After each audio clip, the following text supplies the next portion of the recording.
Hey guys, welcome back to my channel. This is Charles from the channel Books on Stereo. I'm here to give you my TBR for the Christmas edition of the historical romance readathon. Wow, that was a tongue twister. So I'm going to preface this video and say, like, I don't know, is it truly participating in a readathon if you do like none of the prompts and none of the books that you're reading have a Christmas theme to it? Because let me back up here. Let me defend myself for a minute. Like, once I saw the prompts, I tried for at least an hour to find books to fit all those prompts. And I was just like, I don't really know anything about Christmas historical romances. I'm like barely even knowledgeable about the whole genre as a whole because I don't read a ton of historical romance. I don't even know what genre I read the most of. I feel like I read a little bit of every genre, but I don't know enough about historical romance to know automatically what books to pick up and what books fit certain prompts that are a part of this readathon. So you know what, I just said we are just gonna do this readathon the Charles way, and I just chose all historical romances that I've been currently reading, or series that I'm currently reading that makes more sense, and also some new to me historical romances that I'm excited to give a try during this readathon. So am I 100% participating in this readathon? Yes, but I'm not doing any of the prompts, nor am I fitting the theme of the readathon. So I think I am, but I may not. But let me know down in the comments down below if you agree with me or you disagree with me. And without further ado, let's get into the books. Up first, I have The Guardian by Margaret Mallory, and this seems like a Scottish Highlander romance. Then I have Dangerous by Minerva Spencer, and this was a book that was put on my radar from Jen from the book Refuge. I read another one of Minerva's historical romance books a couple weeks ago, and I really liked it. This is giving me major Grace Calloway vibes and Elizabeth Hoyt vibes. And Elizabeth Hoyt actually blurbed this book. So I'm super excited to be getting into this one because I heard great things about this book. And also I'll link Janet's channel down below so you guys can go check her out. She's absolutely amazing. Then I have When You Wish Upon a Duke by Cheris Michaels, and this is the second book I believe in her kind of fairy tale retelling historical romance series.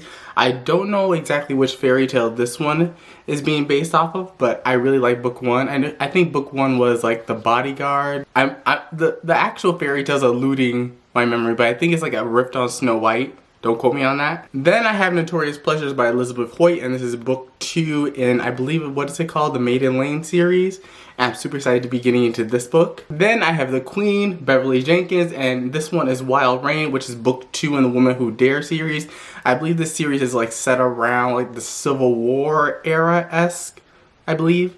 Don't quote me on this, but I know for sure that this is book 2 in that series, and this follows a brand new couple. Then I have Never Seduce a Scot by Maya Banks, and this is a continuation / spin-off of her McCabe trilogy, which is her first Scottish Highlander romance, I believe, and this is following, I believe, a next generation or a new family within this world. So I'm super excited to be diving into this book. Up next, I have My Fake Break by Eva Lee, and the reason why I wanted to pick up an Eva Lee title is because I think I bought the audio for this book a while ago during a sale, and I heard great things about this author, and I see that she's included in the anthology with Joanna Shoup, Sierra Simone, so I was like, she must be a really good writer, so I'm finally giving one of her books a try. Up next, I have The Many Sins of Laura Cameron by Jennifer Ashley, and this is I think book 3 in the series. I don't know what the series is called, but the reason why I picked up this book is because I think the author is now doing a next generation, so I wanted to continue this series so I can read those spin-off books. Then I have My Kind of Earl by Vivian Lorette, and this was the author that Lisa from Remarkably Lisa put on my radar.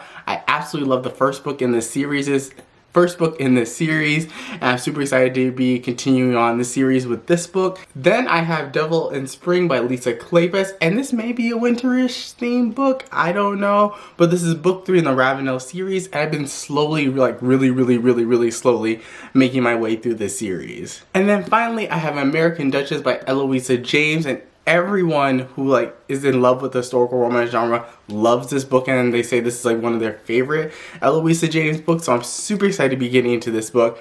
I don't know anything about this book, but hopefully it has some wintry themes, so I'm not completely off topic, but I really want to read this one. My library had this, the actual physical book, and also the ebook available as well. So I think the stars just really aligned for this book, and it was the universe was telling me, you're going to be reading this book right now. Alright, thank you guys so much for watching this video. Let me know down in the comment section down below what you were going to be picking up for this readathon, or if you're going to be following my method to tackling this readathon by reading just historical romance in general, because it's in the spirit of the readathon, right? Am I right or am I wrong? But thank you guys again so much for watching. I'll catch you guys with a brand new video. Peace.